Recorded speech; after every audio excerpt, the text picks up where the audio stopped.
back. It's not a podcast, so I don't know. I don't know what to say for the intro. It's a book review. It's a book review. We haven't. I don't know if we've done like a fully dedicated entry just to a book review. 'Cause I think we did it for the Red Rising books as part of the podcast. Yeah, but not just kind of a book on its own.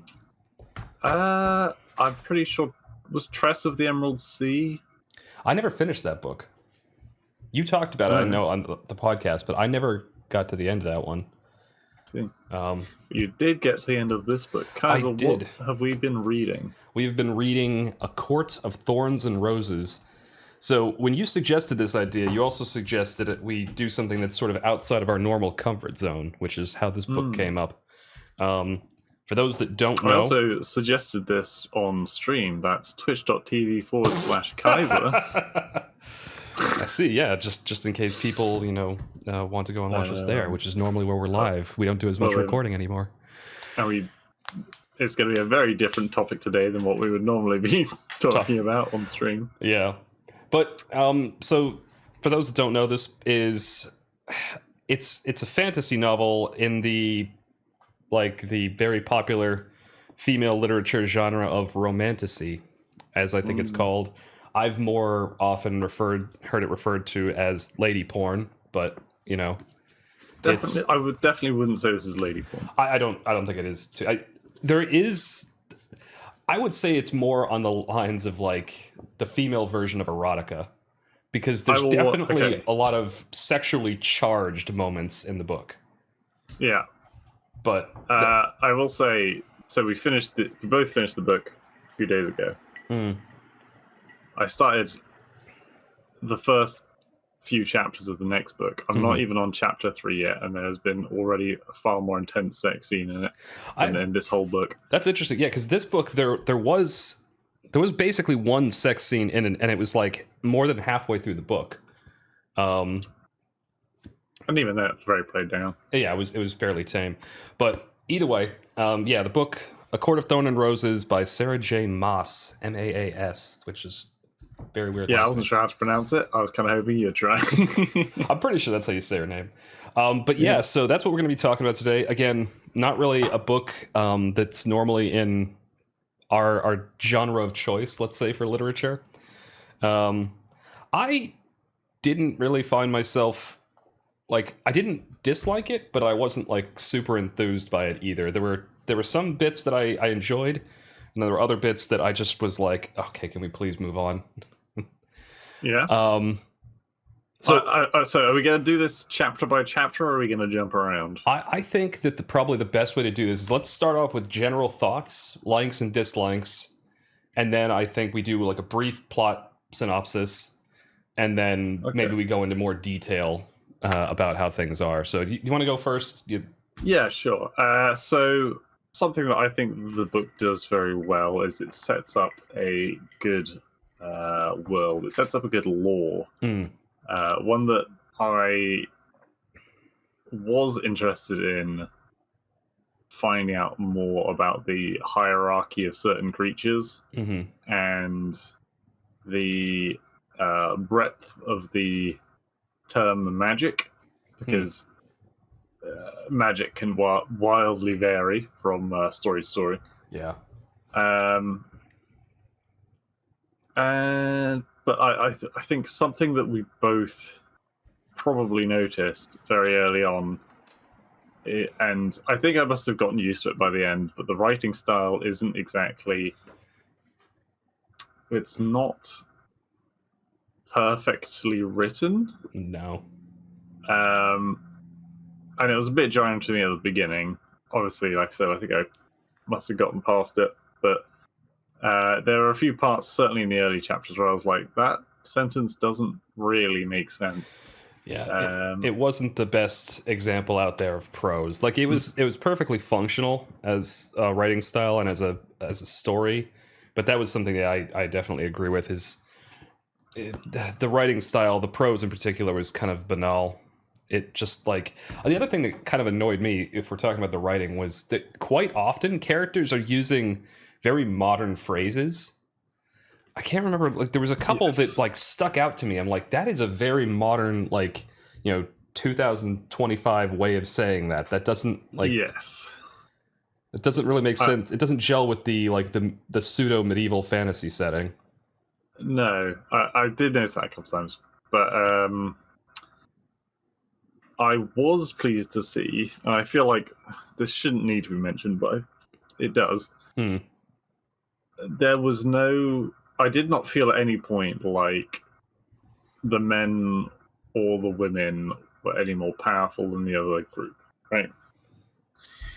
Like a lot of these kinds of books, you'll either see women needing to be rescued or men being put in their place. Yeah, and I did not get that feel with this. I mean, unless we're talking about all her interactions with the fairies and how strong and powerful they were. Their rippling corded muscles. So the fairies are both male and female. Yeah, but the male ones are the ones that she vividly describes let's say the texture of their bodies. You say this, I never really picked up on this. Clearly, it had a great impression on you. It happens. So I could probably open up to a random page where she's describing like somebody. A chiseled jaw. Yeah, a chiseled jaw and like, firm rippling forearm muscles. Like, yeah. I think it comes up a lot in the book. I think because I noticed it, it started like every time it happened, I was like, oh, well, there it goes again. And I don't think it would. I get that it's sort of like part of this genre. It's meant to be sort of scintillating and sexy. So whereas a normal book might describe the way a character looks like once, maybe twice, and then maybe just describe if they look different in some way from scene to scene. This one felt the need quite often to very vividly describe the male love interests. How often do you read? This is, I'm told, a romantasy book, which is romance fantasy. How often do you read romance books? Not very often. In fact, I was trying to think about the last time I actually read a romance novel before this one, and I think it may have been all the way back in high school. Okay. So it's been like quite a few years, I'm pretty sure, since I read that. I mean, unless you're like counting things like manga, because I actually did quite recently finish like a romance manga series, which it's not the same thing. It's not a novel, but no. I am quite. I don't know. I bounce between a lot of different genres. So I had a big sci-fi kick for a while, and I had a big horror kick, and then I did. But the horror kind of merged into romance with that serial killer book that we talked about on one of the podcasts. Yeah, I remember that. Yeah, that's the Butcher and Blackbird. Yeah, the two serial killer lovers. Yeah. Sorry, I just need to message someone very quickly. It's fine. I'll fill air while you're talking about that. But yeah, I think usually when I'm reading something in the romance genre, it tends to be some kind of a more casual sort of medium, either manga or visual novels quite often. Like that's typically, if I'm like in the mood for some kind of a romantic fiction kind of thing, that's what I'll go to. But I also do bounce back and forth between genres. Probably sci-fi and fantasy are the ones I go to the most often. But I also quite like historical fiction and nonfiction. And I'll kind of dabble into other genres on a pretty regular basis. But yeah, this is not... It's funny. No, not something that you use. And that's why I was kind of... Obviously, you're less used to hearing about, but maybe that's what I'm saying is why I kind of blanked out a bit, because a lot of romantic novels kind of do describe the partner in particular lights quite often. Yeah. You know what book? I've never read any of the books, but I've heard that a lot of the old James Bond novels also were famous for very vivid descriptions, ironically, of the men in the story and not so much of the women. All right. I don't know how true that is. I've never read any of those novels, but I've heard people who have say that, which was kind of odd to me. But Yeah. Anyway, I guess moving on. I think I already talked a little bit about the descriptions kind of being a bit jarring for me. The one thing I didn't really like, it's rare for me to like a novel that's written in the first person, unless there's like a reason for it. And this novel was entirely written from the first person, from the perspective of the main character. How do you pronounce the main character's name? So they do say in the early book. They do, yeah. And I had to keep correcting myself because when I was reading her name, so it's spelled like Feyre or something like that. I think that's how it's spelled. Feyre, yep. And so only because her sister like enunciates her name like early on in the novel and calls her like Feyre, did I know that that's how you're supposed to pronounce her name. But I was calling her, I was in my head before that reading and pronouncing her name completely wrong. I was calling her Freyr, which you kind of like the Norse god. Right, I wasn't that far off, but I think I was probably doing the same. I'm still not certain what it was because it really annoys me when people it annoys me when people tell me that I am wrong about the way that I'm saying something. Yeah. And in the last week, 2 or 3 different people have told me that I've said other people's names wrong. I mean, and so I've almost gone and decided that I'm going to go against the grain. Just pronounce it. I'm going to start calling her fucking Fire or something. Oh wait, like the character from Vampire the Masquerade. Oh, you ruined it. But yeah, so Feyre, and then there's one later on, the dark vampire, who I guess we'll get to later. Oh, Rysand. He's got a bit of a I pronounce it Rysand, but maybe it's Rysand or something like that. I don't know. Yeah, I don't know.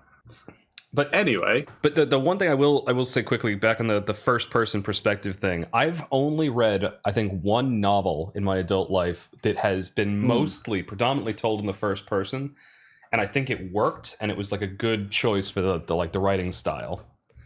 And it was because that book was like the framing context was this guy who like some tragic shit had happened in his life, but he was also extremely famous but in hiding, and this storyteller guy comes and seeks him out and wants to write down his life story. So the whole framing device of the book is he's telling this person over lunch, his life story. And so that's why it's in the first person perspective. And that kind of made sense. But then the sections where he's not telling the story, it's in the third person, like a normal novel. But yeah. I guess... But yeah, I think the broad strokes, I did like the characters. I agree with you. I liked the world building. There were a couple things in the world building that I just, as somebody who likes a lot of fantasy novels, kind of felt weird to me. One was like if you look at the map in the beginning of the book, like the territorial divisions are like practically straight lines. And and that just seemed, and I did like the lore, but I kind of wish they had like a little bit more detail on the logistics of how things worked. Because it was a physical barrier.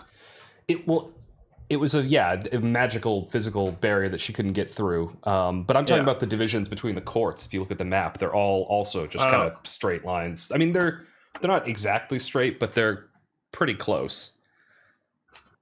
Taking a shifty. Yeah. I don't know. They're kind of. Also, I love how it's England. It is just England, and that's why I like when they talked about going to the continent to the south. I was like, yes, they're going to escape to the magical land of France. Yeah. And Highburn, the place where the evil king dude is. Apparently, that's just Ireland. Is that's where the king is? I assume in my head the king was America. No, it's that island just off the coast. Right. Okay. Jesus, that's pretty small. Yeah.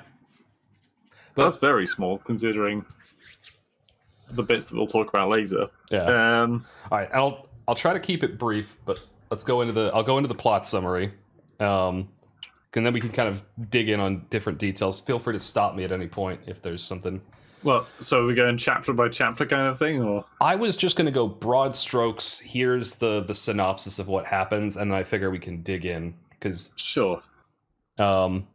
Basically, so plot. You're in this fantasy world where there are fairy creatures. The humans have basically been shoved into this little area of the island the book starts on, but apparently there's a whole other continent. It's described that like the north of the world is controlled by these magical fae creatures that used to enslave the humans, and the south of the world is what's been given over to the humans. But when the fae left and let the humans go, they took like all their magic with them, so the humans are basically in this sort of like kind of medieval peasant kind of lifestyle. It's very Game of Thrones, the wall. Yeah. And then everything above the wall is where the fairies are, and that's where all the magic is. But occasionally, some fae get out, and the fairies are all evil bastards, according to the humans. Yeah.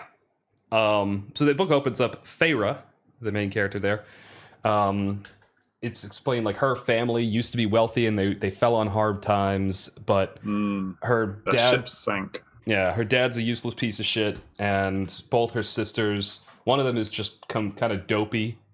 And then the other one is, vindictive and wastes all the family's money, which they did try to like explain that away and give her like a little bit of redemption later in the book. Is that she was? Yeah, they definitely did. But she is an absolute bitch. Oh yeah, fucking off.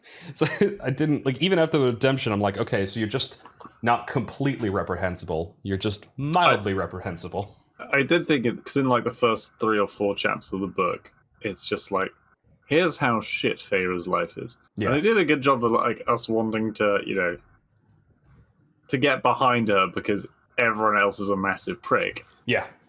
But at the same time, it was kind of like, well, would someone really be that much of a prick and like not chop wood? Yeah, that's the thing. Like in that situation. Yeah. What is it? Hold on one second. I just got distracted by a flashbang. Yes. Do you want me to talk? No, yeah, please talk for a second. Okay, so for the start of the book, it turns out Feyre is looking after her family. She's going out into the woods and she's hunting to put food on the table, and also use the pelts for either making clothes. Selling on a market to get other important tools like arrows, money, and meat. That's the purpose of the hunting. And the thing is, like, so she early on, and it's established that like fae can like disguise themselves as other creatures.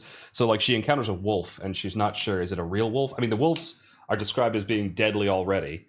But then, like, if it's a fairy, especially the closer you get to the wall. Yeah. And they have, what is it? They also established the weakness of fairies is ash wood. And there's also some other things, kind of like vampires. They have like... An iron. They think like iron will affect them. They think like... But ash... So she has like a really expensive ash arrow that she carries around because might run into a fae. So she ends up shooting a deer and shooting a wolf. No, doesn't shoot the deer. No, she gets the deer too.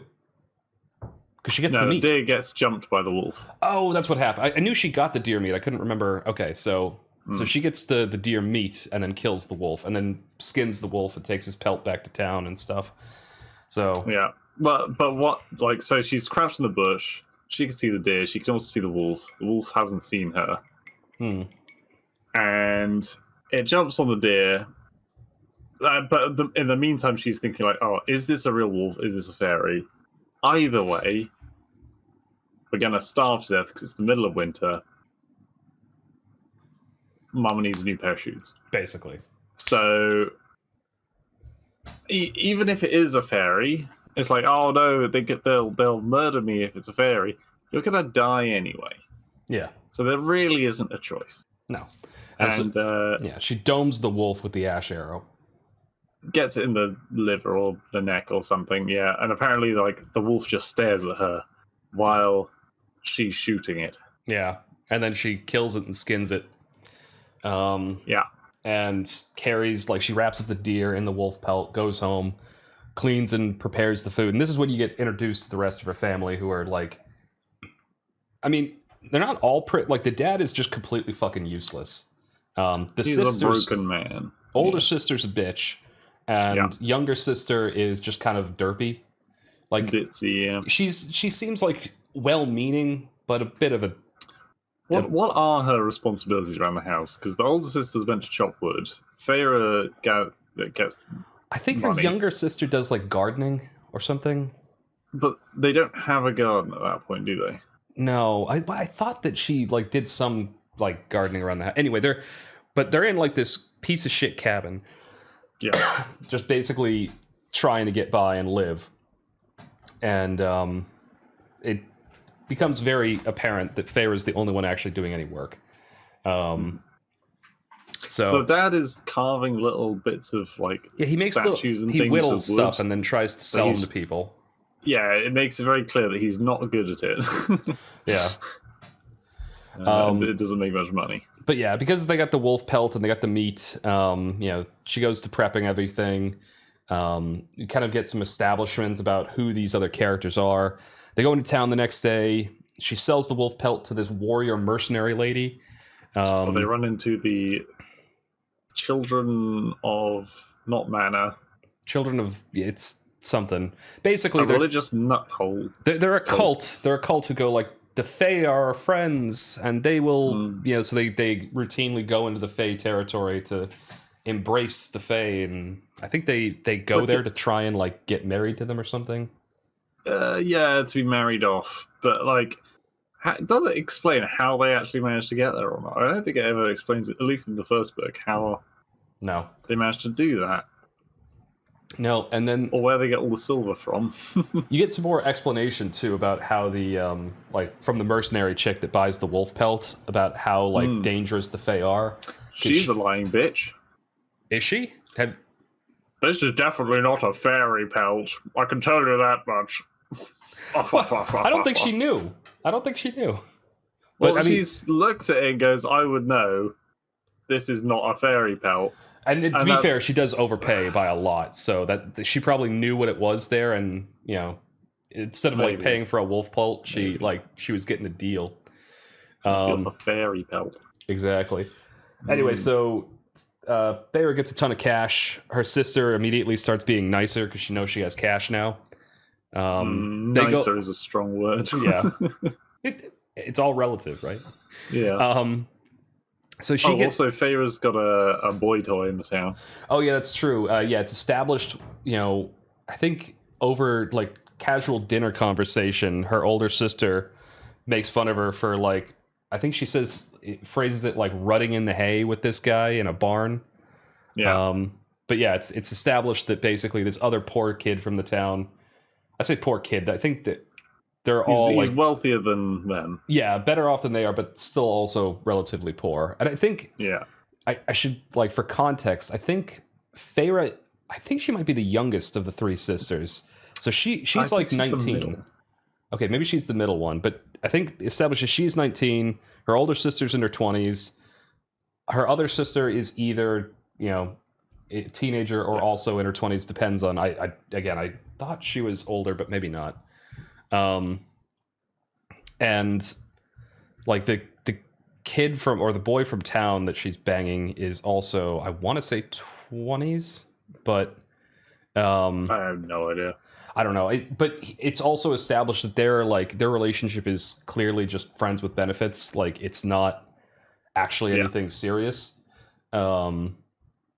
And anyway, so she gets back home, and I think this is where the big major plot, like the thing that sets up the rest of the plot, happens. It's also established. Also established that their mother is dead. Died of a mysterious ailment or something. How did she die? I don't know. It was like tuberculosis or something. I'm not sure they ever said how she died. Anyway, she died in bed. Yeah. And before she died, she spoke to them all, and specifically to Feyre, she was like, "You've got to look after them all because they're all fucking useless." It's like, I know the man I married. He's fucking useless. I know your sisters. They're fucking useless. You're the only one that can do this. And so she swore to her mother on her deathbed to take care of her family. Deathbed, yeah, exactly. I mean, They needed more. A deadly croissant. They need more bread. But yeah, sorry. Now you go to the. Yeah, so the door gets kicked down by a giant wolf bear thing, golden fur. So they sort of describe it in different ways. Like it's rippling pectorals, 8-foot penis. I think they say it's actually quite a hideous thing, don't they? They described it as like lupine and somewhat like bear-like. So he was like, it's like a wolf bear with like Wolverine claws. Yeah. Oh god, there's going to be plenty of Wolverine references throughout this. Yeah. You remember how he's got the knuckle claws? He does. You do. Anyway, so this thing bursts in, clearly a fae, kicks down the fucking door. Her sisters cower in the corner. This is like the one good showing the dad has in the entire book, by the way, I think. Well, maybe not the one good, but one of the good ones until later. Okay. Because, like, basically this creature is like, hey, that wolf that you killed was a fae. The treaty demands that, life for a life. And she's like, okay, kill me, but leave my family alone. And he's like, well, I don't have to kill you. I could just take you back to the fae realm. And, that's me taking a life. When I'm talking about the father, though, like this, he actually does step up and like begs the thing to leave her behind and not to take her. And so it's not a great showing, but it's better than he is for like the rest of the like opening of the book. I feel like you need to explain the contract as well. Oh yeah, so after things split up and the Fae took the northern part of the world and the humans took the southern part, there was sort of a treaty that was established, and basically it was like, we stay on our side of the wall, you stay on your side of the wall, but there are certain conditions. As they understand it, like the Fae can't come over here and just wantonly kill people, and humans can't kill Fae, otherwise their lives are forfeit. But the Fae get to keep all the magic, and yeah, it's really it. They don't go into a ton of detail about the contract until later, and it turns out most of the detail they give you in the beginning isn't even right. Yeah, well, no. So this is a big thing of what I was when I was reading at the time. I read this and I was like, hang on a second. Like the wolf crossed the fucking border first. Mm. B, she was like protecting herself rather than going out to kill him. C, this other wolf has just crossed the border and attacked humans. Yeah. Like, there's a lot of charges stacking up here, and I was saying all this to Alicia, and she was like, no, you just got to keep reading the book.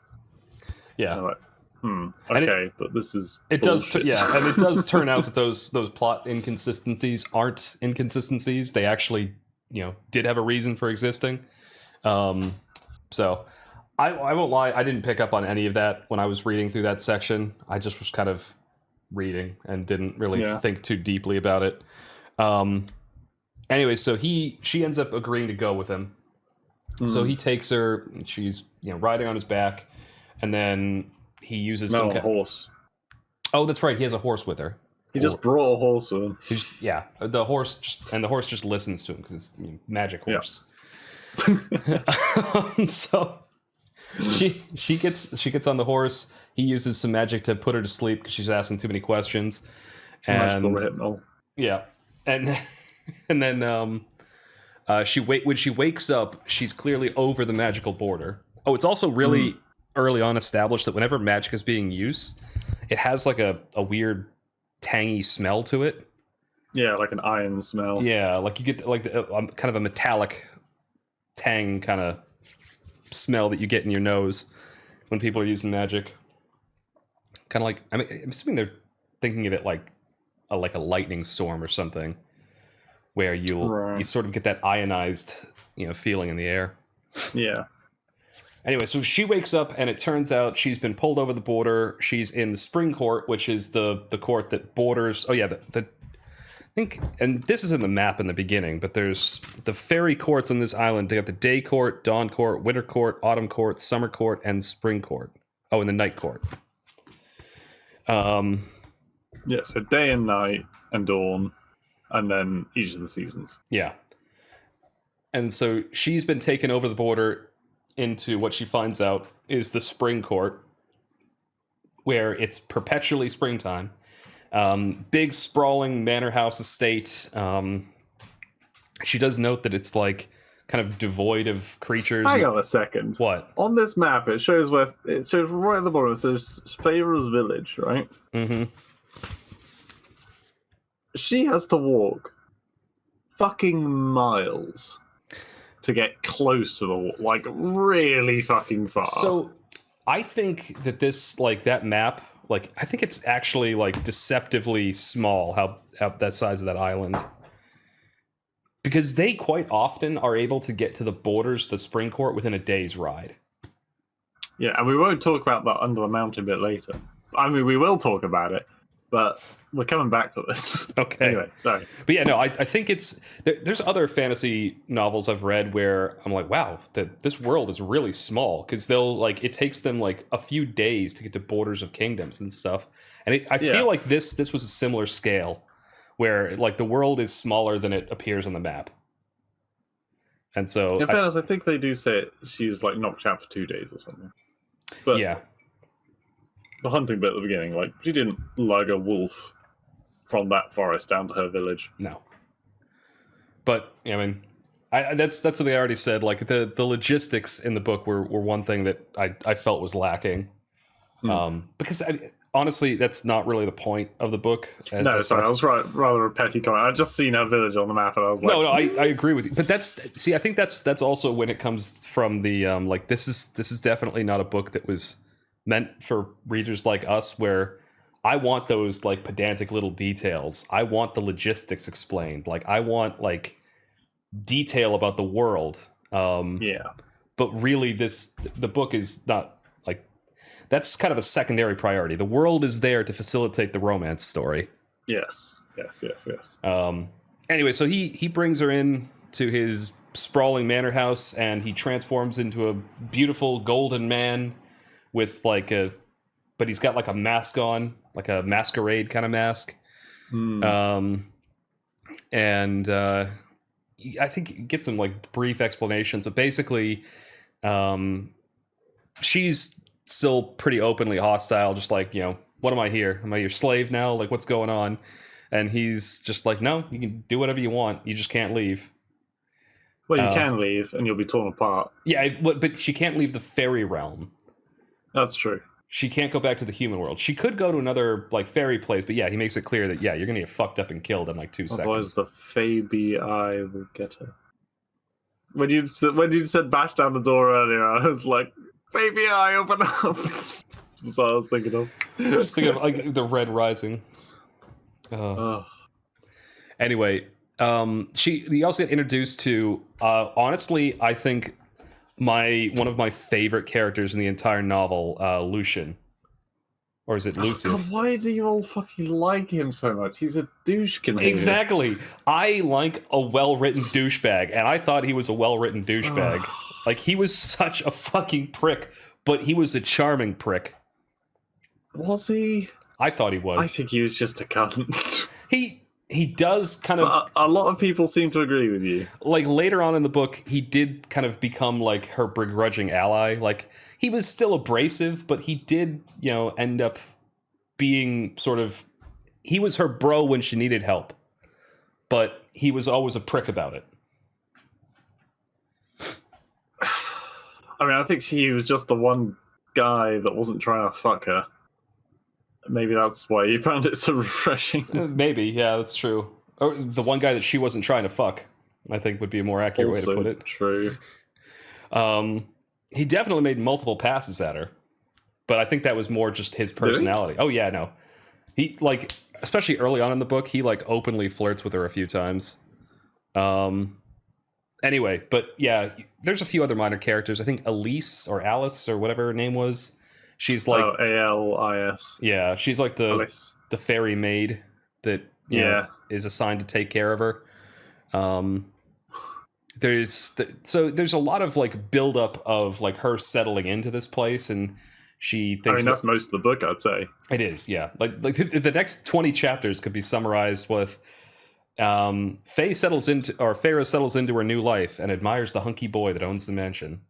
Well, no, and also disregards everything like safety notice wise. This is like going into a chemistry classroom and doing all of the things that they tell you not to do, like drinking from a hot beaker and sticking your fingers in a plug socket. This is the level of intelligence that Feyre seems to have. Yeah, she does. Oh god, that is harsh, but absolutely true. Like, there was so many times that she should have died. She should have died like so many times in the first half of the book. Okay, given the first time, we're like, okay, they told you not to do this because it's really dangerous, and you did it. You almost died, and then you immediately went and ignored them again the next day and tried to get yourself killed again. And you fucking blamed them for it. The first time could be understandable, but the subsequent times, it's like, okay, come on. How much? Yeah. There's a certain point where it's like, just let Darwin take over. Love it. But yeah, so there's shenanigans that happen. She gets kind of introduced to some of the more dangerous things around there. Like, there's a Fae that like imitates her dad to try and lure her out and eat her. Yeah, you get one of them once in the book for half a chapter, and that's done. Yeah, there's a creature that is invisible and terrifying. That, you know, she starts going out on patrols with Lucian because it's like, you know, she just wants something to do, and they have banter, and then they encounter some kind of a creature that's like, if you acknowledge its existence, it can fuck you up and kill you. Yeah, Lucian wets his panties. Yeah, so they go back and tell. What's his name? Tamil? I started calling him Tampon. Tamlin. His name is Tamlin. Tamlin. Yeah. I just opened up to a random page, and his name was the first thing on the page. Yeah, Tamlin is he's the guy that was the wolf person that brought her back. He's the High Lord of the Fairies.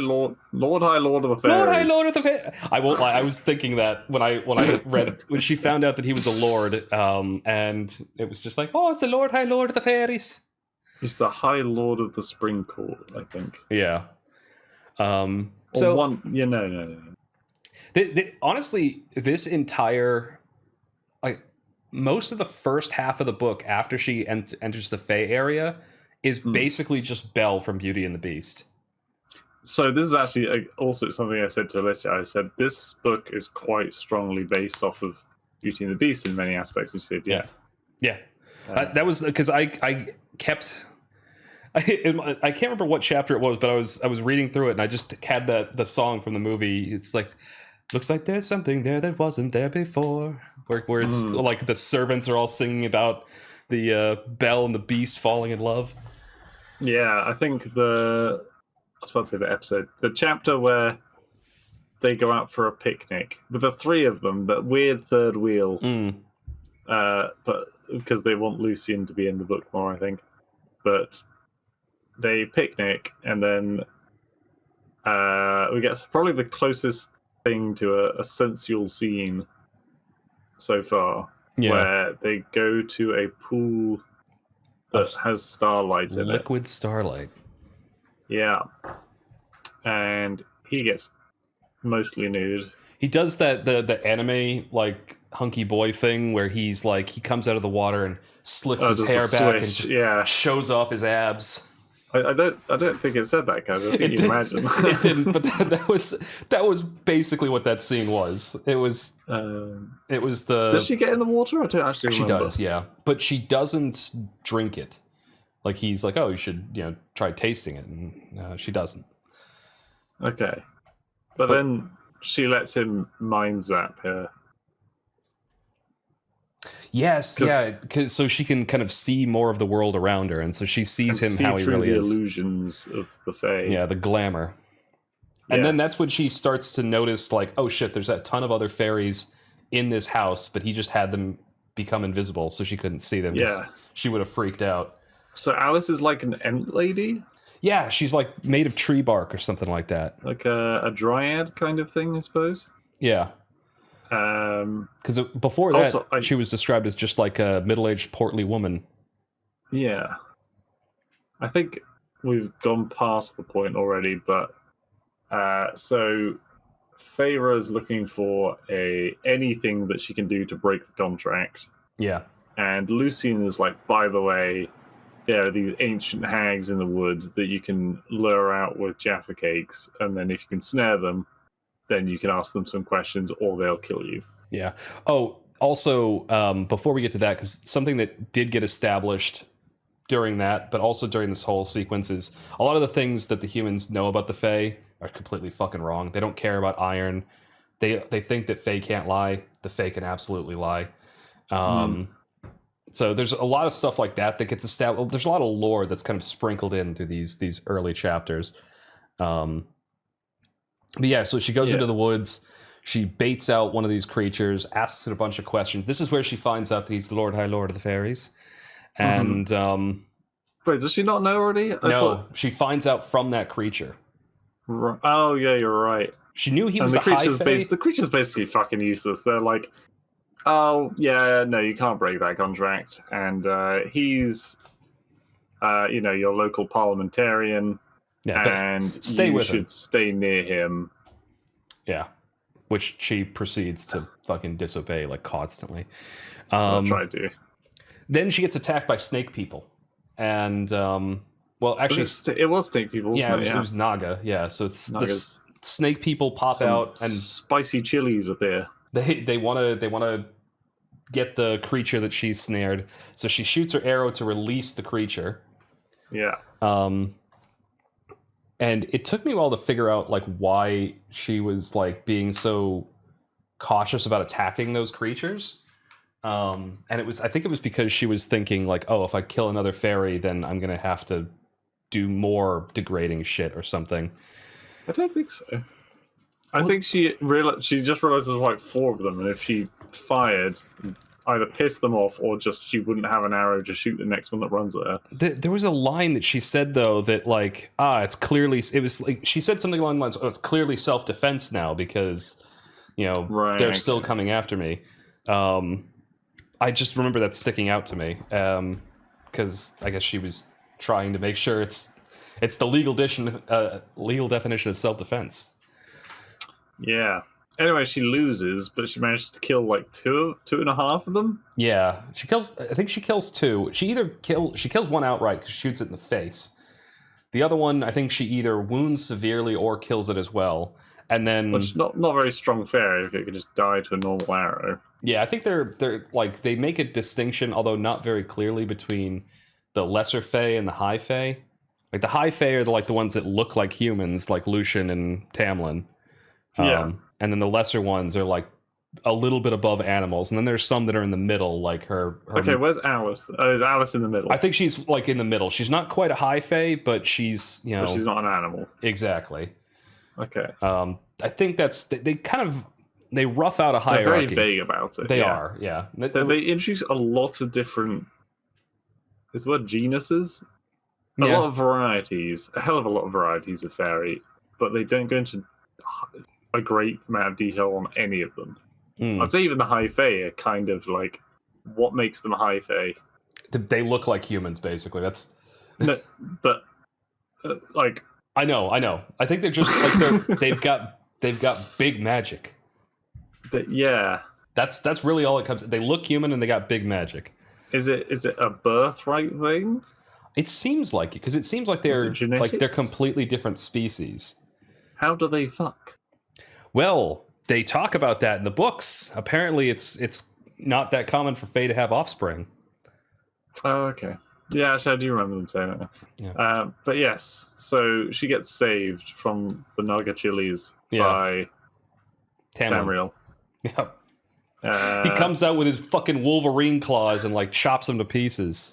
By the way, Tamlin, the main love interest in the book, he has Wolverine claws that anytime he's mad, the amount of times like she describes like, oh, he's aggravated, oh, he's growling. Ooh, he growls a lot. He growls a lot. That's definitely a kinky thing. And his claws poke out a lot. Yeah, that was like, it's like this is somebody's kink. This is what I meant when I said that the book wasn't necessarily pornographic, but there was definitely a lot of sexually charged language in it. So I mean, it's a lot of like owning Feyre. Yeah, and there's a lot of like, so not like explicit sex, because there I think there's 2 sex scenes in the whole book. Yeah, and even then, I wouldn't call them sex scenes. I'd call them 2 lines saying, "and then they fucked." One of them is detailed enough that I would call it a full-on sex scene. The other one is definitely that. Yeah. Just wait for the beginning of the next book. But there are so many. There's so many parts in the book where it's just like clearly like kink or fetish material that is just in literary form. Anyway, and then it's like, oh, it's the summer solstice. No, it's the spring one. The spring fair. Yeah, it's the fucking fairies. Ritual. Yeah, where they didn't say that, because why would they tell Feyre why she should stay away? They're just gonna say you absolutely can't stay away, and they do it over and over again. She's like, why? It's like, I want to see. I'm curious. Yeah, it's like a fire festival or something like that they call it. It is a Feyre festival, if you will. So, and this is where we get introduced to the second hunky boy that she gets to hang out with, Rysand, although you don't know his name yet. So you're saying Lucian isn't a hunky boy? Well, I mean, yeah, I think she just can't get over the eyeball. Oh yeah, Lucian has a fake gold eye because he got slashed in the face or something. I think it's brass. I thought it was gold. No, it's probably gold because he's high fae. Yeah. They do establish why that happened, but at this point in the book, you don't know why he has a fake eye. Although the scar is kind of a dead giveaway. But yeah, so she goes to this festival and immediately gets molested by 3 random fae. Bashes head on the table. It's like one of those short-snouted dogs. You get hit in the side of the head and it just popped out. Everyone's like, "Oh god, he must have been in the war or something," and he just got real unlucky with the way he tripped. Oh god. That has to, like, at least if, complete side note, but in real life, that would suck if you had some kind of like very obvious like injury or scar. Yeah. And it looks like it came from something really cool and badass, but it was something really fucking stupid. But then people that you actually give a fuck about wouldn't ask, and people you don't give a fuck about, you lie to them. Give a fuck about. All that, yeah. Anyway, so she goes to this festival, and it's basically a whole bunch of fairies. It's very like midsummer. Yeah, they're doing like a kind of a big dancing kind of thing. There's giant bonfires. There's food. There's drums. Yeah. There's alcohol. Yeah.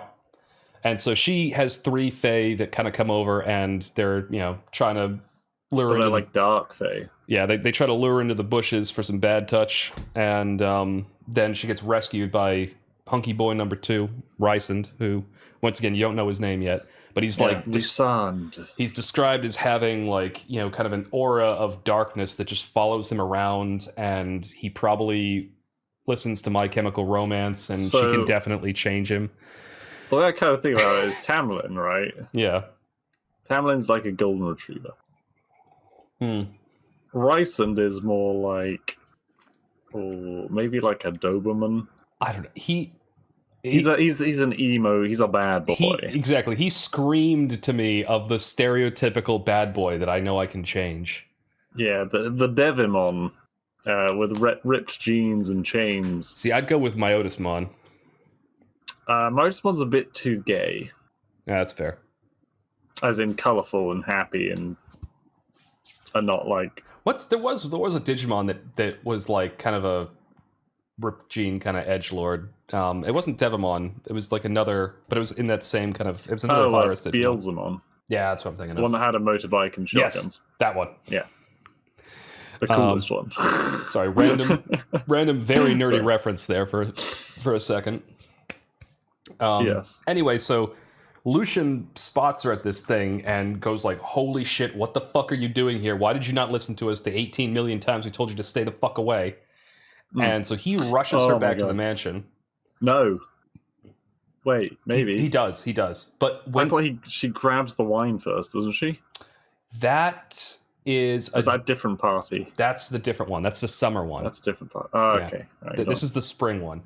So she gets her to, he gets her back to the mansion and then explains to her basically that it's like a magical ritual to revitalize. It's basically one of those old pagan like fertility rituals that actual, like, they were real. People did have these kinds of festivals, in medieval Europe, and actually Japan had a fairly famous one too. But it basically went a whole lot like this. It was just like people would go out, celebrate, get drunk, and just fuck.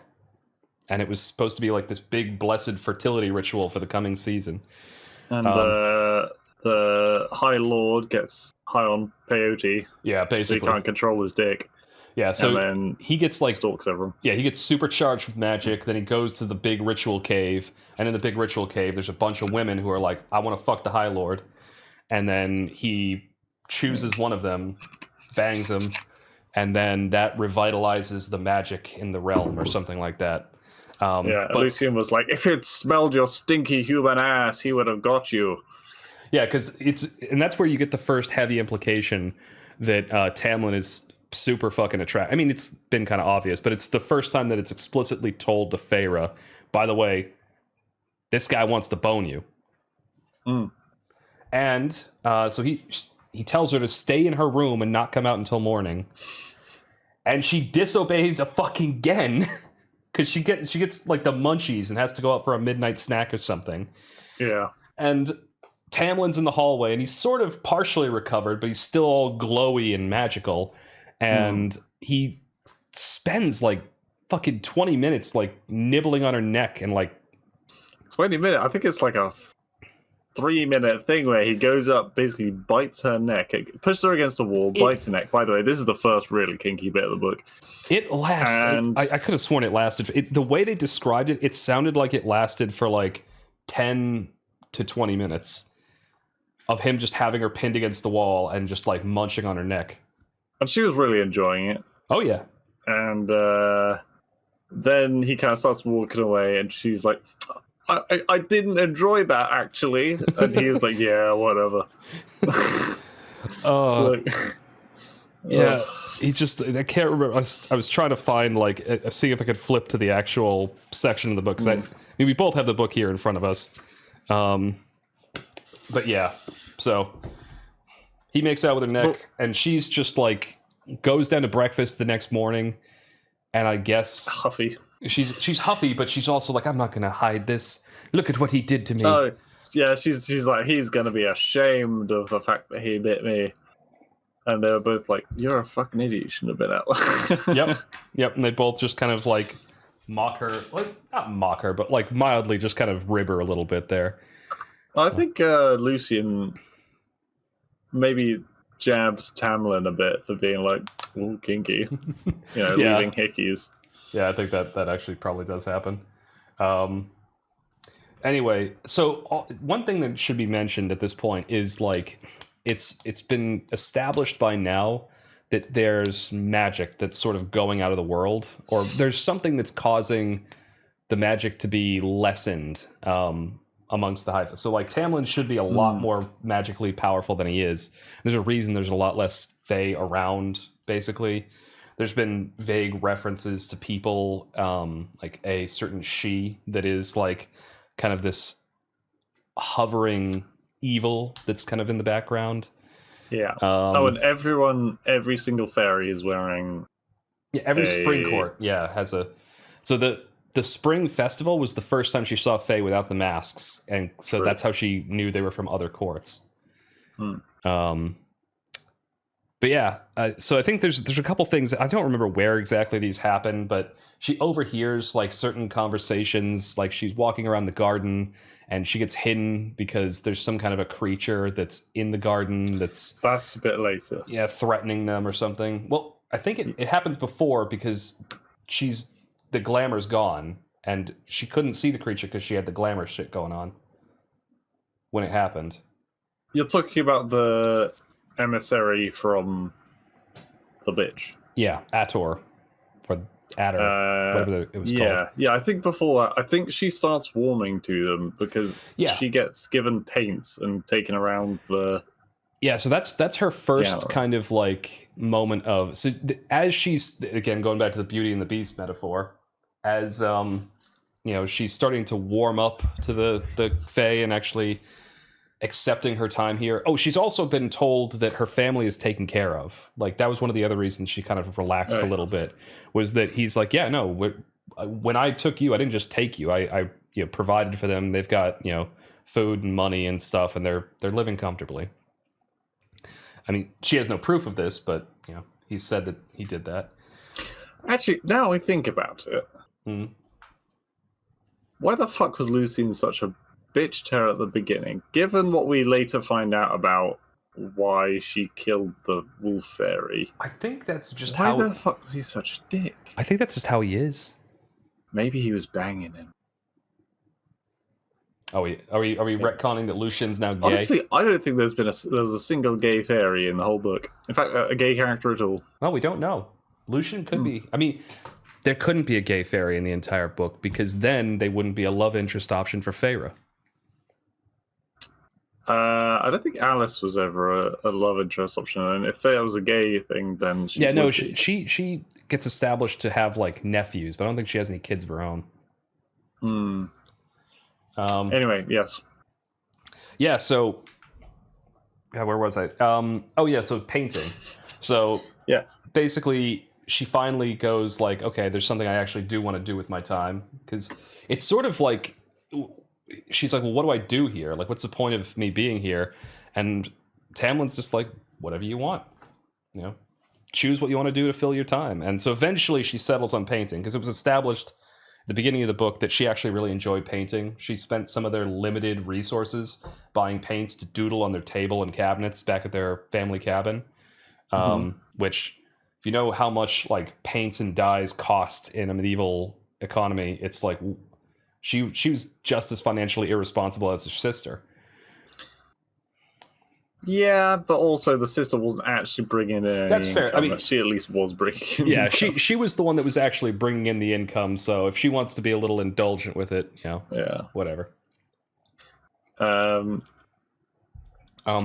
Yes, but she's like walking around the galleries and the hallways, and there's all these grandiose paintings, and then he's Tamlin. I don't know why his name is so hard to remember.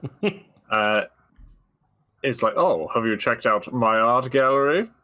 Yeah, and he shows her that, and I think she has like it's Beauty and the Beast. He shows her the library, except unlike Belle from Beauty and the Beast, who loved to read, Feyre can't read. True. Oh god, that was a pointless fucking chapter, apart from one bit later in the book. Yeah, like they literally established that she can barely read, and it's used for like one joke and one scene, and then it's like forgotten about after that until very near the end of the book. But yeah, so she spends her time doing painting, and she tries to teach herself how to read by looking at like children's books in the library, and she has a list of little words that she didn't understand that she wrote down to like look up in a dictionary later or something. Yeah, mostly about murder. Yeah, and one of the words was conflagration. Great word. Yeah, there's a lot of like little like what I always call beach episodes. Dotted throughout this period. Yeah, there was a lot. But you're right. The middle of the book, there was a lot of filler.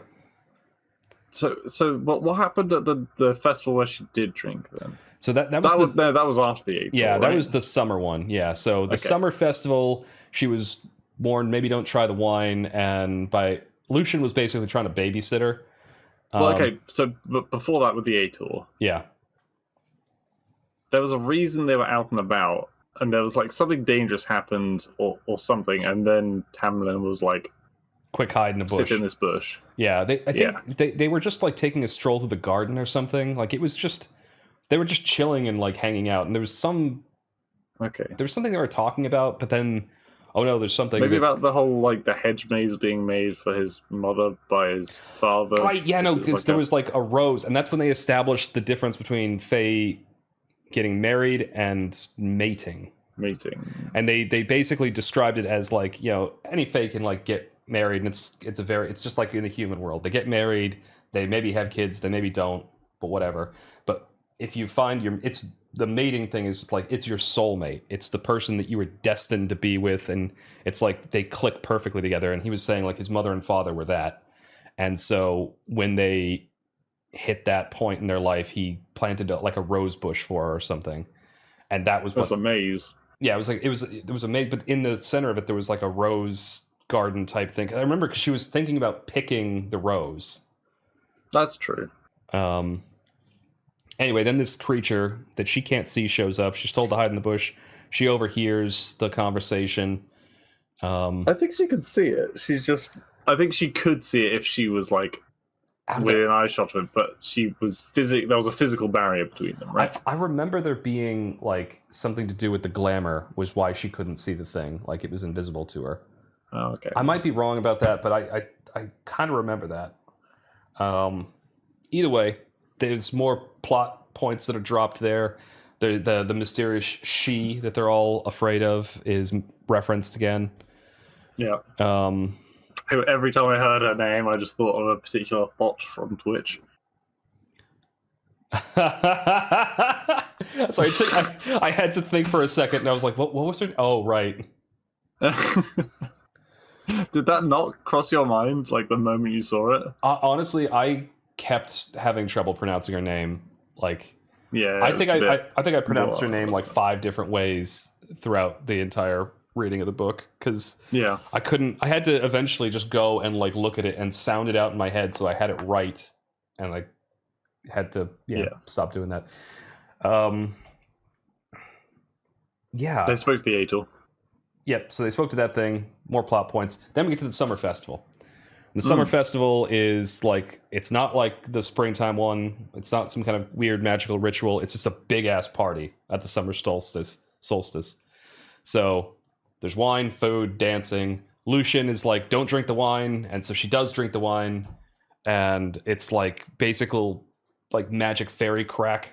Like she gets not it's basically absinthe. Yeah, she doesn't get like drunk. She gets high as fuck off the stuff and ends up like dancing for the entire day and night. Ends up with finding Tamlin, who is apparently playing the fiddle, and apparently he's playing it hot. Yep. Gonna get that Devil Went Down to Georgia reference.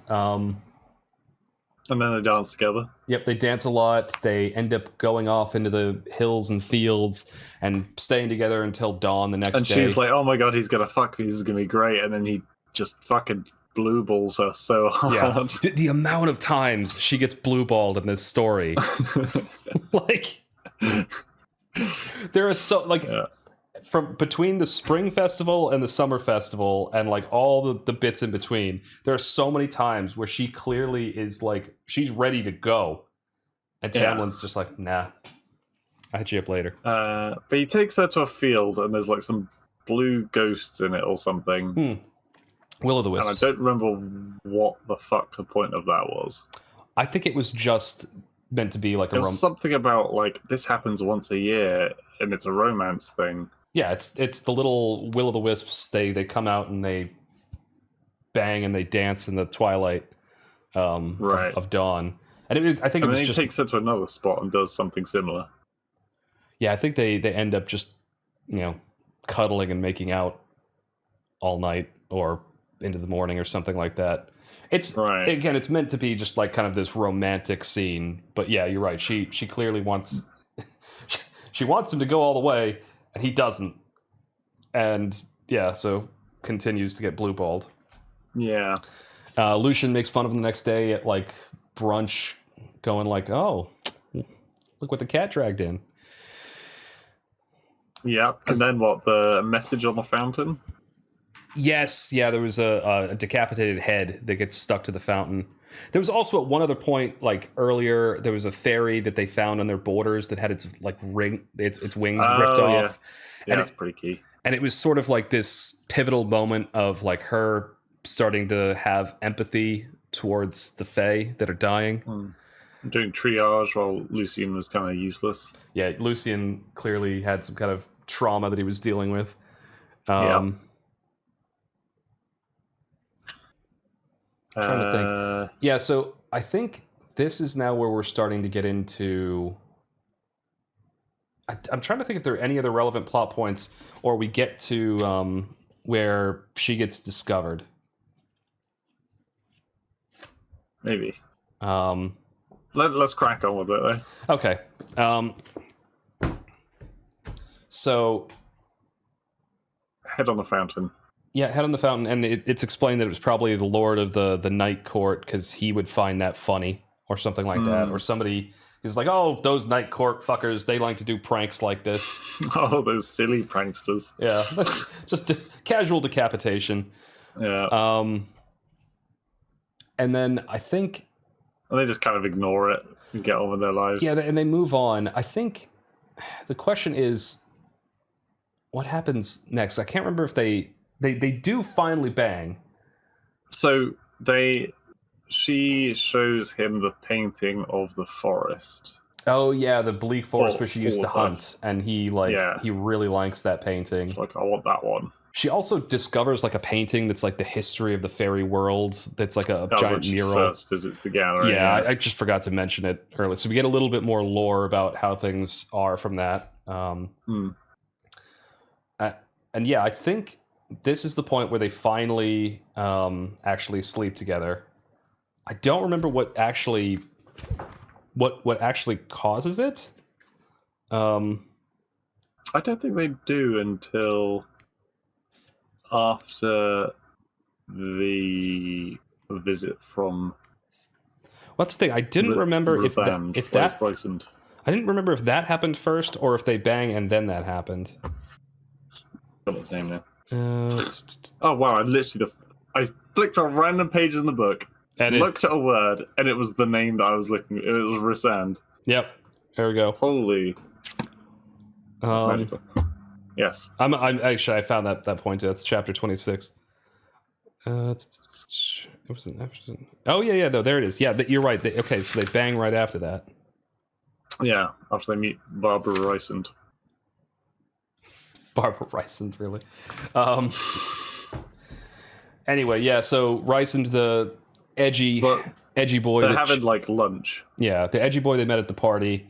He Tamlin gets all tense, and then Lucien tries to hide Feyre, and then edgy boy comes behind his in. Back. They sort of he taunts them and stuff like that. Easily discovers that she's there, gets pissy that they tried to glamour him.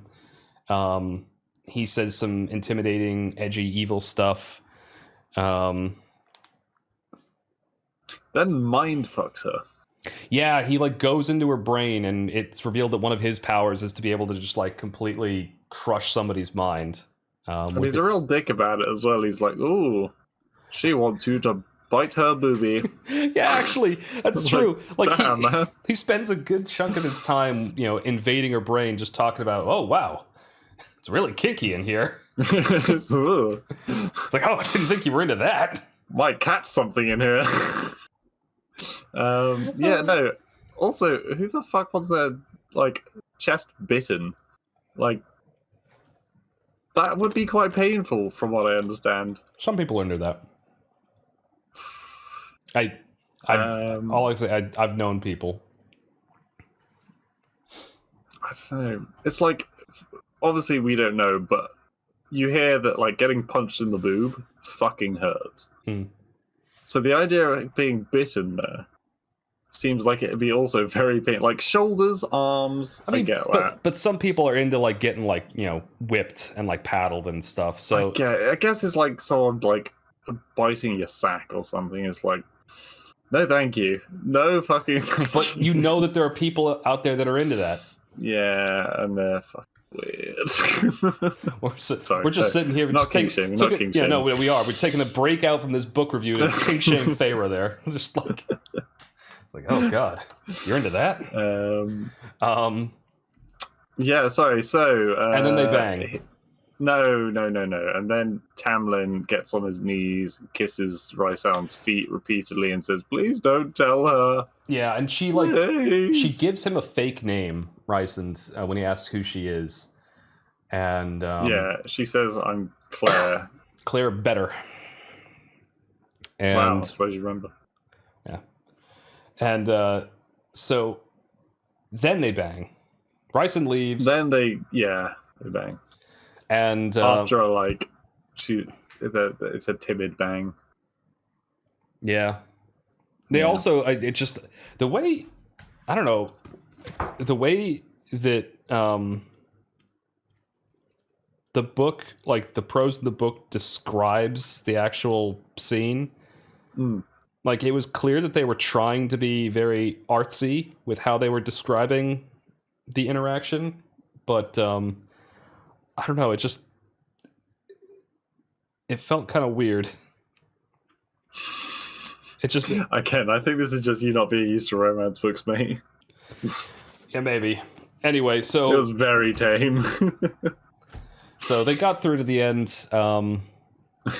Yeah, then I think it says, like, then it just casually mentions they wake up the next morning and then bang again. That's true. And then... morning wood. And it's kind of revealed that it's no longer safe for her to be there, and Tamlin's like, yeah, I'm sending you home. Go back to the human world. It's like... He bangs her and he's like, all right, you gotta go home. That really is just like really like what a gentleman. It's like that's quite the turnaround there. It's anyway. But yeah, literally it's like next day or something, isn't it? Yeah, he's like, it's really close. You gotta go. And so she ends up deciding, and she's like before she wakes up that morning, she's like, I think I love him. I think I need to tell him that I love him. I think it would be a good idea to say that. And then doesn't. He even tells plenty of opportunities. He whispers he loves her as she's going to sleep, and he says it to her again as she's getting taken away in the carriage. Which Lucian is pissed that she's leaving, which you find out why later. Lucian's pissed. Alice is kind of pissed, and they're like in the carriage. He said he saying loved her. Goodbye to her. He does the heartfelt, like, it's going to be a very long time until I see you again. I love you. And the whole fucking morning she's been going, I need to say that I love him. And it's like, but it caught in my throat. It's the perfect opportunity. And she's going to be gone for a very long fucking time. It's plot relevant, fuck Blue. The plot. The plot says that she can't say she loves him yet. Oh, it's so... It was fucking stupid. Although you wouldn't really have had, like, the entire, like, final act of the book wouldn't have even happened if she had just, like, fucking... But it was just like she was just like, I didn't want to embarrass myself in front of the coach driver. The horse gave me a funny look. The whole world has been doomed because she couldn't fucking like take the cotton balls out of her mouth and just say I love you. God. Anyway, so she goes back home, and now this is where we get kind of more info on like the backstory. This is her family's like mild redemption arc. So not only have they been taken care of, but they've got a mansion now. Their dad's got all his wealth back. His knees looking better. Her two sisters are like both happy. Like the older sister's extremely quiet and suspicious, which it does establish what's going on there. But the younger sister, like the derpy sister, is just like she's just happy. She's in her like gossip girl social circle going on now, and is just so happy. She does some gardening and stuff. So Feyre gets like a recap of everything that happened. It doesn't really matter what happened, but basically, honestly, it's really is a filler. It's completely fucking irrelevant. But point being, not only did he take care of her family, he like they're living in opulence and a lot happier. Except for actually, I will say what happens to the older sister is relevant. That is, yeah. So it's established that they've been glamored, so they think she was with a wealthy aunt the whole time she was gone, and she comes back and has like cases of money that were just put on the carriage to go with her. Which again, I don't really understand. This is another point that I think the book fails logistics wise. Like, I do not understand how the politics of the human world works, and I don't understand the value of money in this world, because she comes home with a fucking crate of gold and gems, and like the family house is like this giant opulent mansion, and clearly there's like some kind of an economy going on because her dad owned like merchant ships. But also, do the Fae need money for anything? Like, they've got gold and gems just everywhere. Did they just did they just shit those out and have them in like a big Scrooge McDuck vault? Like, I Well, don't.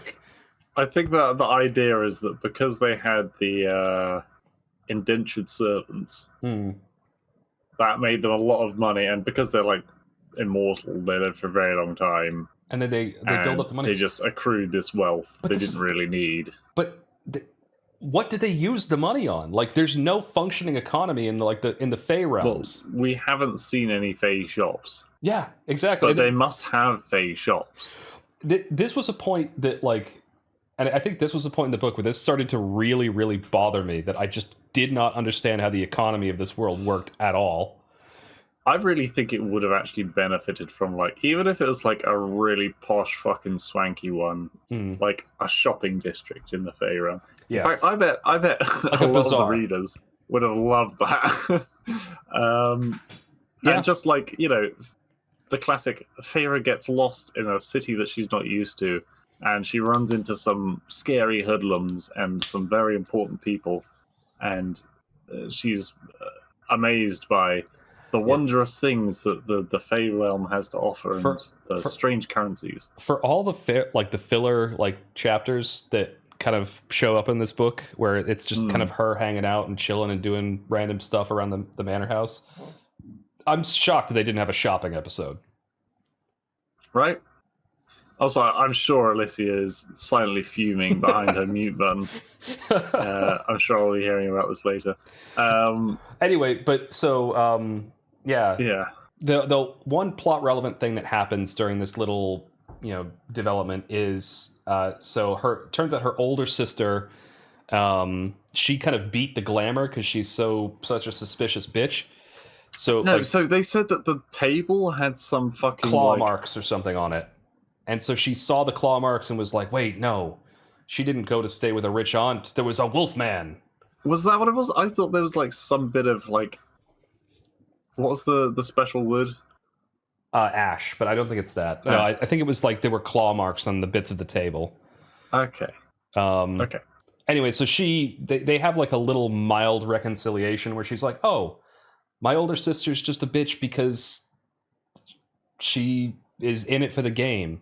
Like, I don't really understand how. But she still loves her family. She's just a bitch. Yeah, because I think it's the idea. Because she went out to try and find her again, even though she fucking hated her. She did go out and try and find her. She hired a mercenary or something like that to take her to the wall. Couldn't get through, and then came back. And then it's also established that the reason why she blew all of our money when we were starving on stupid things that didn't matter was just because she wanted Daddy to pay attention to her. She literally wasted their money when they were starving to death because she wanted her dad to do something and not be kind of a lazy prick. And it's like, okay, so that really doesn't help your character at all, but whatever. Also she goes back to her old home area, the village with the poor district. She looks at the cabin. She gives bags of money to all the poor people in town. And so they all probably OD that night. And then she sees her old barnyard lover, and he's married to another girl who, of course, isn't as attractive as Feyre, because that would ruin the fantasy. But they do seem happy together, and then it makes it clear that she's not jealous. She's also really happy that they're happy. And then she finds out that person whose name she gave as a fake name, her whole family got killed and slaughtered, and the house burnt down. Yeah, that was interesting. Yeah. And then... the body was never found. And then she realizes she has some kind of epiphany that she shouldn't have left, and she should have stuck by her man. And so she gets a horse or something like that. The glamour breaks in the family, and suddenly her dad and younger sister also remember, stuff was going wrong, and she gives him a warning to be careful, and then takes a horse and some supplies, and then rides to the wall. Go overseas to the south if anything starts going wrong. Yeah. Which, by the way, a house just blew up and a girl went missing. I think that counts, right? I mean...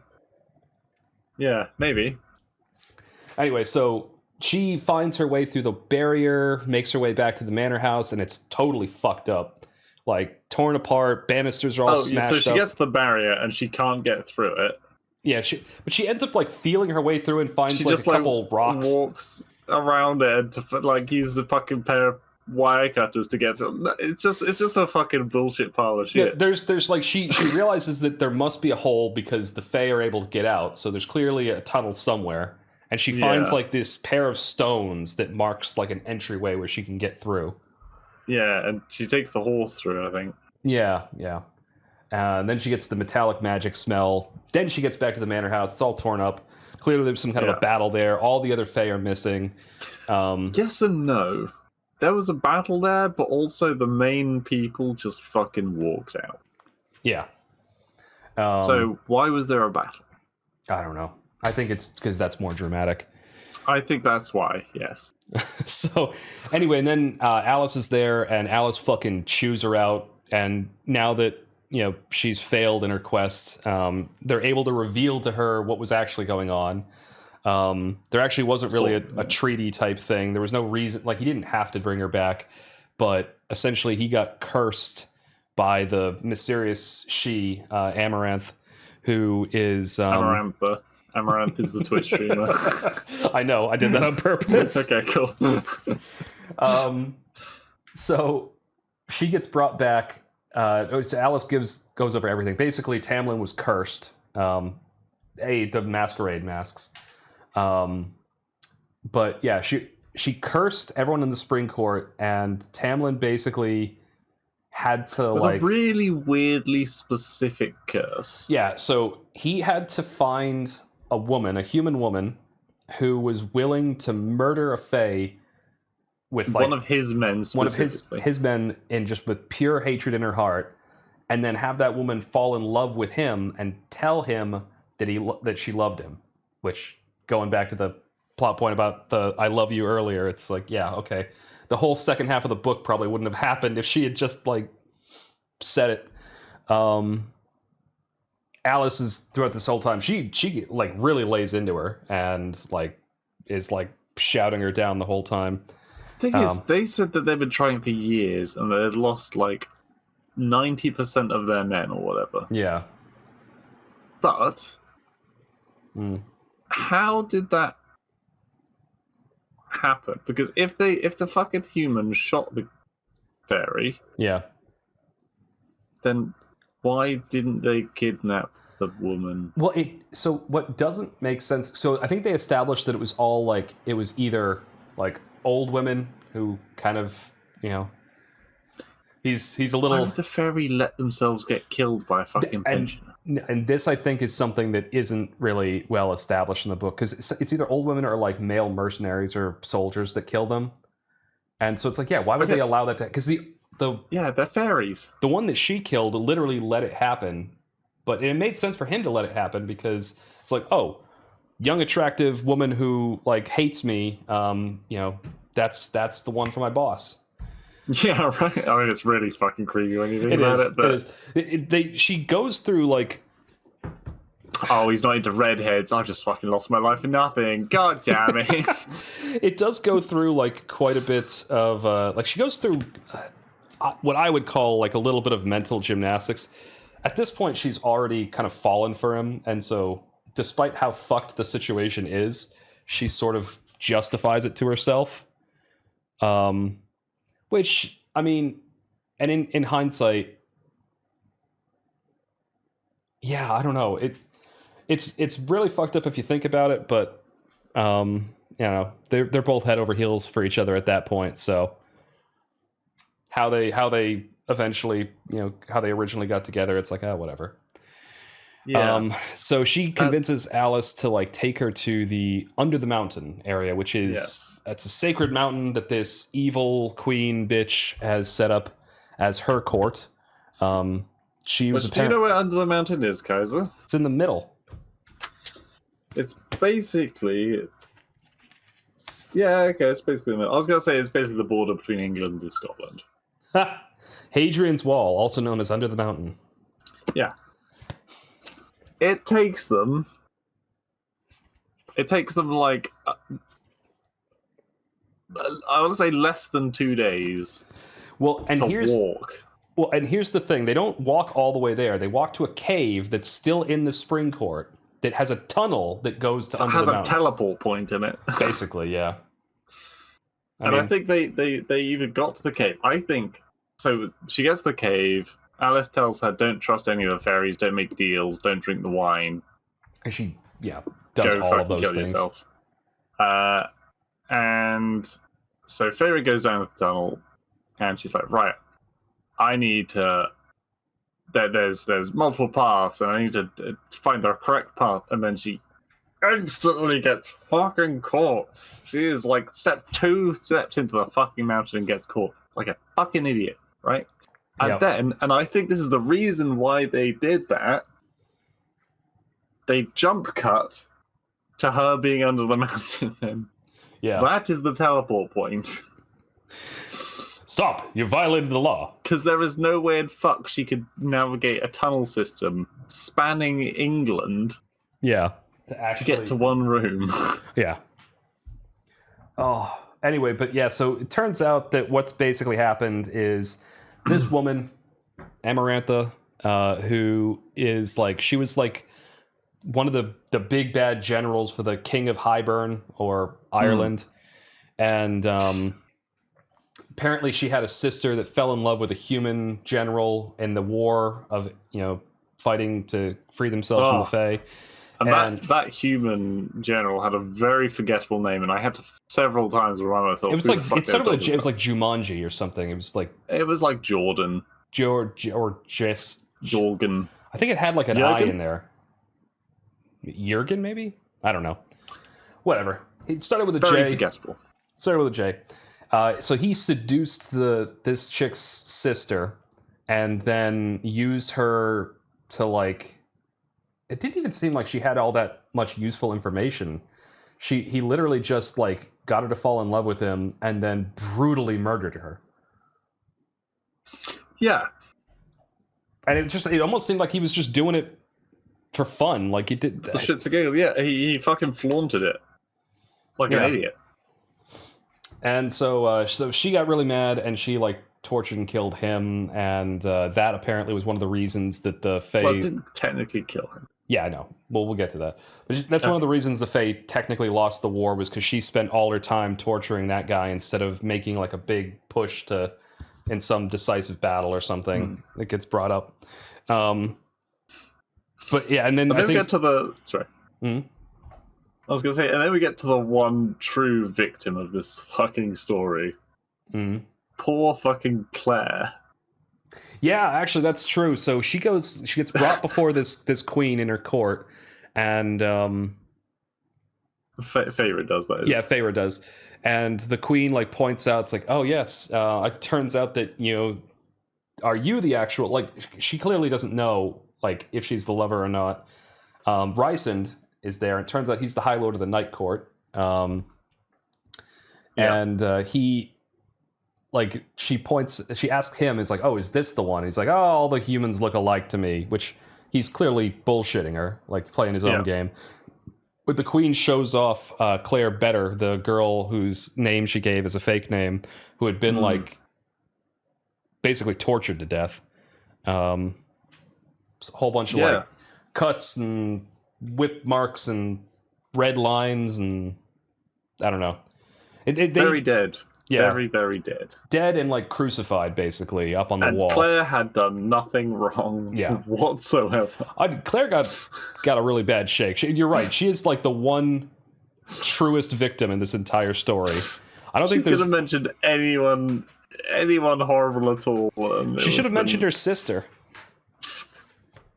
Nesta. It was my name's Nesta. Yeah, and so now we proceed to basically just one long, drawn-out torture scene for like 10 chapters. Well, okay, right. So Amarantha's like, okay, I've captured you. You are fully at my mercy. So what I'm going to do is going to give you a very reasonable way out of this. Yeah. Times 2. Yep. didn't have to do this, by the way. This is purely plot driven. This is something that annoyed the shit out of me, and Alyssa was annoyed as fuck that I was such a bitch about it. Completely unnecessary. She has all the aces. She just goes, right, you bitch are dead. Yeah. You walked into my domain, my guy caught you. You're fucking dead. But no, she's like, I will give you 3 trials, and so if you complete them, you're fucking free, and you can kill me. Yeah, and she also gives her a riddle, and it's like, if you solve Part this... 2, yeah, the easiest fucking riddle in the universe. Yeah, I got it on my second guess. Like, I got it on my first guess. Well, it wasn't, like, it's what the whole fucking... The whole curse had been about this. Yep. Yeah, no, my first guess was time, and I was like, oh, that doesn't really fit. And then I was like, oh, wait, I forgot what genre of book I'm reading. Yeah. I mean, we've spoiled everything so far. The answer to the riddle is love. And it's like, it literally, I read that poem, and at first I was like, time maybe? And then I was partway through the very next page, I was like, oh, fuck, it's love. So it like, but yeah, she can't figure it out until the end. But I agree. I think that I had a lot of problems with the trials, and I more or less just kind of got to the point where it's like they're here to drive the plot forward. Like how big was the worm? I see. In my mind, I was picturing it like, probably like 4 feet tall. Okay, I was picturing like 12 feet tall. Okay. And so I was like,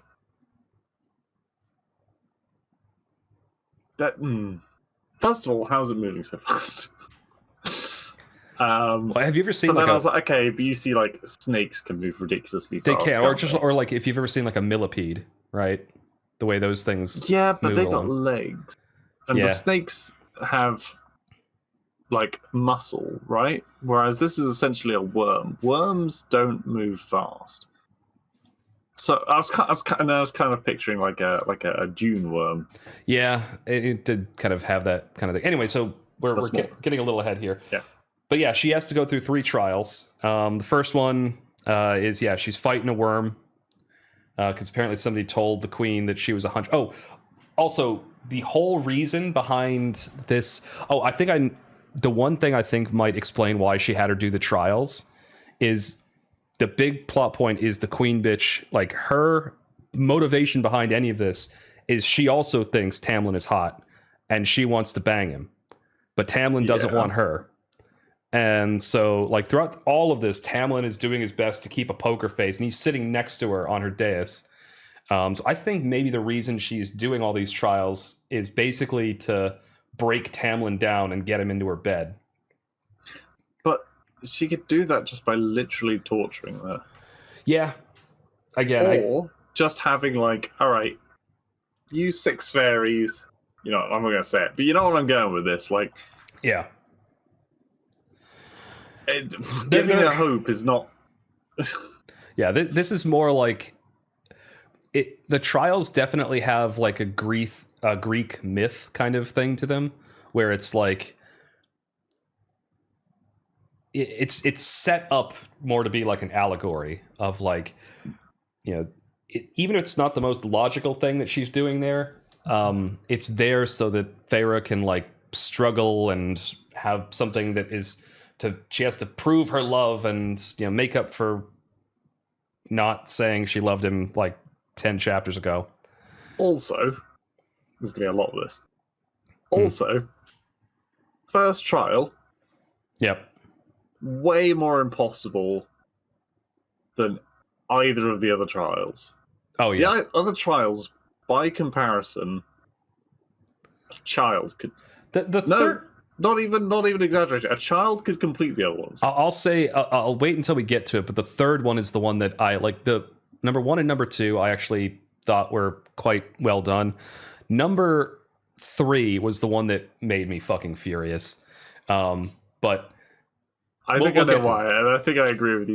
See, yeah. So number 1, she has to fight a worm in these tunnels. She ends up making like a little spiky trap for it and gets it to shank itself. She does not get any disease despite being cut up badly, breaking an arm so the bone is splintering through her, and also crawling around in worm shit. But the reason she doesn't is because she makes a deal with the edgy boy. And he heals her. I think that's more to do with the broken bones and shit. But I don't think that's to do with like the infection. Well, either way, but that's in my mind why she didn't get an infection, because he healed everything. Okay. All right, fair. But yeah, so also the moment she accepts the trials, she gets a whole bunch of fairies around her to just kick the living shit out of her. Yeah, it's like, why don't you just do that every time? Right, and then Lucian heals her from that first one, but then the second one, she comes back from the worm trial, like she's got a broken arm, she's got like a fever or something, and she's just all... Rysand, who's the edgy Night Court man, he comes in and goes like, "Hey, I'm gonna make a deal. You got to spend 2 months or 2 weeks a month with me, for the rest of your life, and I'll heal you up." And she thinks that she's gonna die, and so just tells him. She negotiates down to a week, but she makes the deal, and then she gets like this kind of edgy, weird tattoo on her hand with an eyeball in it. Yeah. And he heals her up, and she's like, "Oh God, what the fuck did I what did I do?" Like, fuck it. There was no choice there. Of course, she had to fucking take the hit. Like, the first trial, because she doesn't know what the true trials are. The first trial left you with a shattered arm. Yeah. You cannot do anything with a shattered arm and a fever. Yeah. Like, physical or mental. So there was never really a choice there. Yeah. Second trial is where we get to... So this one, she's gets put in a pit. There's a wall dividing everything. Lucian's like tied and staked down on one side of it, and she's on the other. There are 3 levers and a little riddle written on the wall, which she can't read. And so she cheats. It's like... So... The queen didn't know what her name was, but did know that she can't read. Well, no, the queen... No, they do make it clear that the queen didn't know that she couldn't read. And literally was just... Because, like, I think she says in her internal monologue about how ironic it was that, just because of this random quirk, she's going to lose. Because it's implied that the queen thought that she could read, or it didn't... occur to her that she couldn't. Okay, I'm curious what the fucking riddle was then. What was then? Yeah, so because she starts trying to sound it out. She says there's something about a grasshopper. Yeah, it'll be something like, if 20 grasshoppers hopped 50 times, how many fucking... It literally was a math puzzle, yeah. Yeah. Because there were 3 levers marked 1, 2, and 3, and she gets it wrong twice. So she goes to pull number 2. And she gets to vibes. She's not trying to work it out. She just, goes for, I like 2. 2's a fun number. And so she goes in, tries to pull that one. And I love the reasoning of it, where I was like, 1 is lonely, like Amarantha is. 3 is overcrowded. But 2 is the couple's number. 2 has love in it. And then it's like, nope. Nope, that's wrong. Yeah, so what happens is Rysand, through the arm tat, causes pain whenever she goes for the wrong lever. And so it turns out to be 3. So she tries 2, wrong. Tries 1, wrong. And then eventually goes to 3. And then tests it a couple more times. There's by the way, like a boiling spike trap that's coming down to kill her and Lucian this whole time. Yeah. Anyway, so she pulls the lever, defeats the second trial, and then now we get her dark drug arc, because Rysand just decides to pimp her a bit. Yeah, basically Rysand's like, you know what, we made this deal, and I know we said a week, but I'm going on the free trial period right now, and so he puts her in these very skimpy, revealing dresses, has his servants paint her all over so he can see if anyone has been touching his things, and then just gives her this dark fairy wine that gets her fucking blackout drunk. Mega wasted. Yeah, and then she apparently does erotic dances for him and doesn't remember it. And this goes on for basically the entire time in between the second and third trial. But he never touches her inappropriately. Well, he touches her on the waist and stuff like that. It's implied that like she says something like, "Oh, I could tell that he never went too far because of where the paint was smudged," or something like that. And it was basically him just, grabbing her hips. Anyway, so at some point, there's this moment of like, she goes to some other party. Tamlin manages to get her alone at one point, and they have like a hot, steamy makeout session.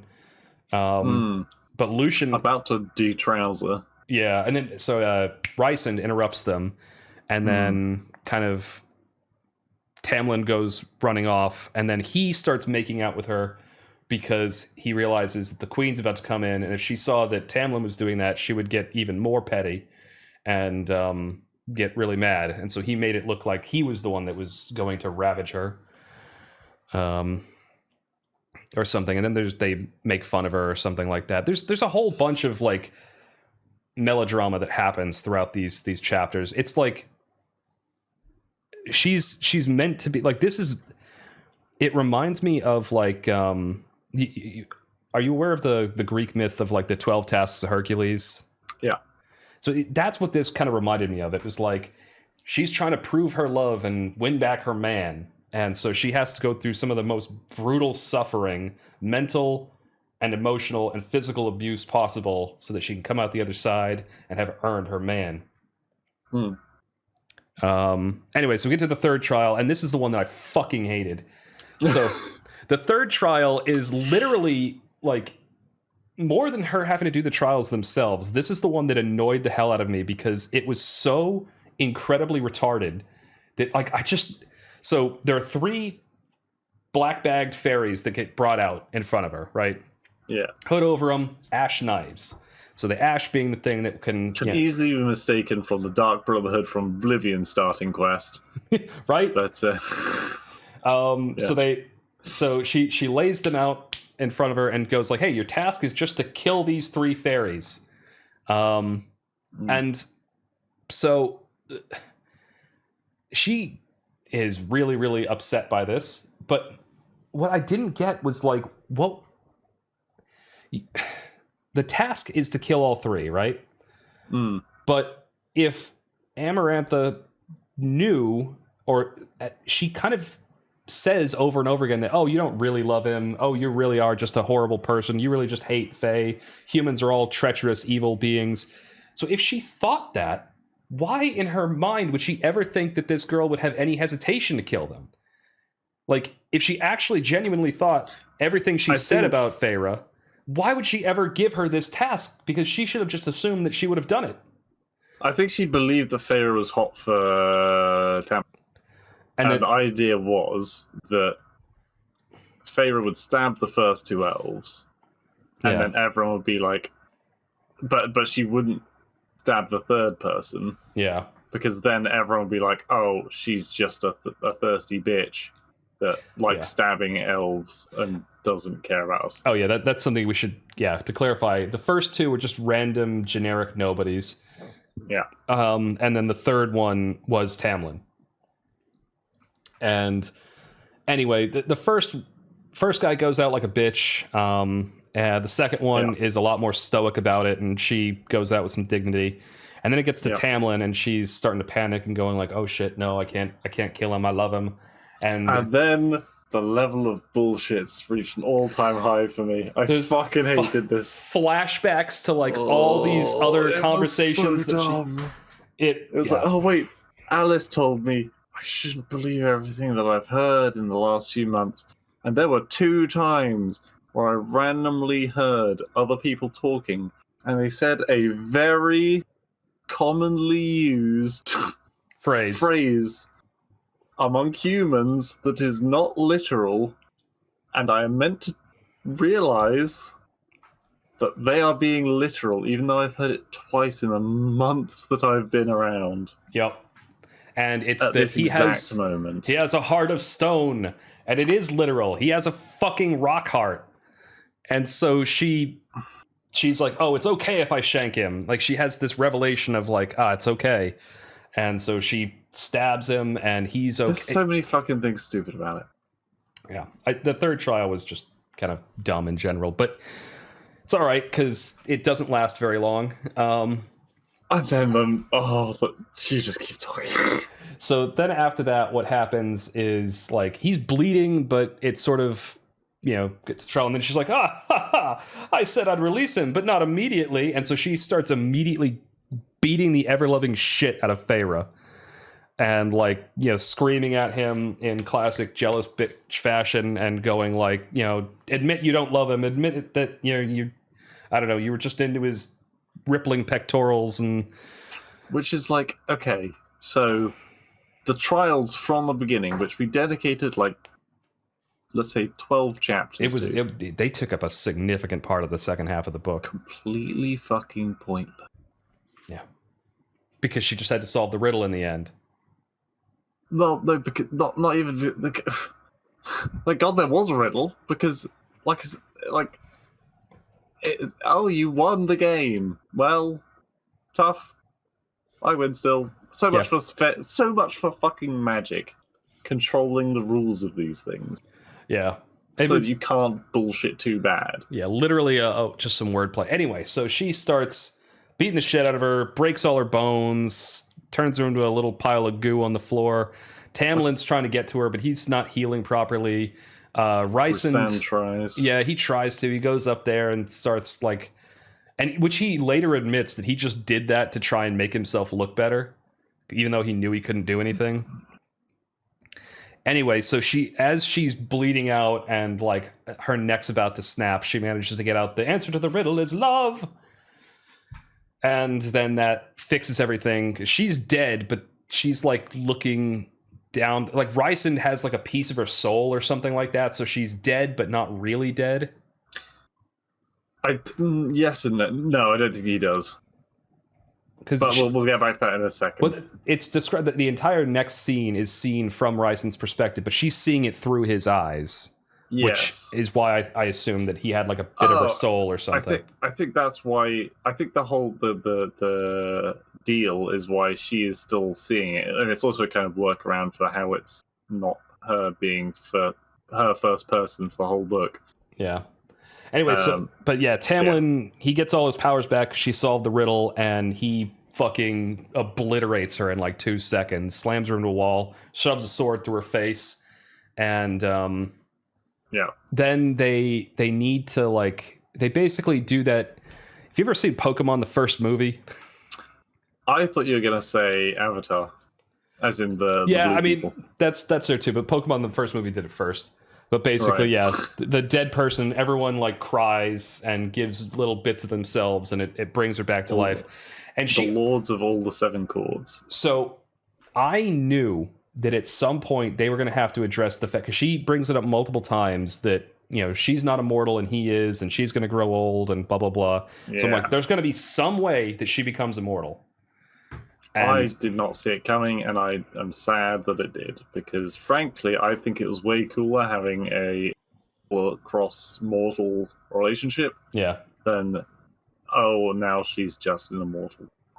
Yeah. I fucking hate immortality. I predicted it probably in like the first quarter of the book, when she started falling for him and like brought up the fact that he's immortal and she isn't. I'm like, okay, by the end of the book, she's going to be immortal. Either the end of this book, or I thought it was going to happen in one of the subsequent books, but I was like, there's no way they leave her mortal. But she's also like so not immortal. Like none of them are actually immortal. No, they're immortal when it comes to aging. Like they can be killed, but they don't age. Anyway, so she gets revived as a High Fae, because all the other lords come around and give her like a little, sparkle treatment. Yeah. And she's like got a more powerful body. Her fingers are longer or something like that. There's a bunch of other stuff that happens. But yeah, she revives. She has a conversation with Tamlin. Rhysand goes flying off into the distance and admits that he loves flying. But no, he doesn't. He's like disappearing, and then he's like, "Oh my god!" And then... Oh yeah, that's true. He goes like "ah" or something, and then he just vanishes, like he's shocked by something. And then her and Tamlin go back to the Spring Court, and they bang, and then they presumably live happily ever after, or at least by the end of this book, that's where things are. She's back there, and they're at their beautiful manor house, and she's got her beautiful new body, and the next book picks up, I think, 3 months later. Okay, I was wondering how big of a time skip there was going to be, but yeah, that's really the whole book. For a romance book, I think it's very well written. Yeah, and like most of my complaints are because I'm much like in a fantasy type book. I like to have the world much more defined. Yeah, but that's like in like normal fantasy novels where the kind of the fantasy world is most of the point of the book, whereas the fantasy world is just there to facilitate the romance. So I can kind of forgive some of the logistical things that aren't really explained and some of the contrivances. Like, is because the Aetol's like a bat guy, right? Yeah, it's like this bat, like kind of like this Cthulhu tentacle creature bat thing. I want to know more about the different varieties, and I really hope that they do explain them. Yeah, at least one of the other books. Because God knows, there's a lot. There's 6 books in the series or something? I think there's 5. 5, okay, and they get progressively bigger, pretty much. Yeah, except for there's one of them that's like really, really short. I saw from the. I mean, overall, I think despite like we both obviously had complaints about some things in the book, but I didn't find it to be an unenjoyable read. I was entertained. Yes. How many pecks out of 10 do you get? I think so. I'm just going to rate it on like books in general because I don't have a lot in this genre to compare it to. But just out of 10, maybe like a 6.5. Okay, I was going to say 7.3. Yeah, it's like again entertaining. It's not something that I would like go out and go like, oh yes, you need to read this book. But I also, it wasn't really a slog to get through. Like, I never found myself stalling out and getting bored. Like, there was always enough interesting stuff happening that I was, able to keep going. But yeah.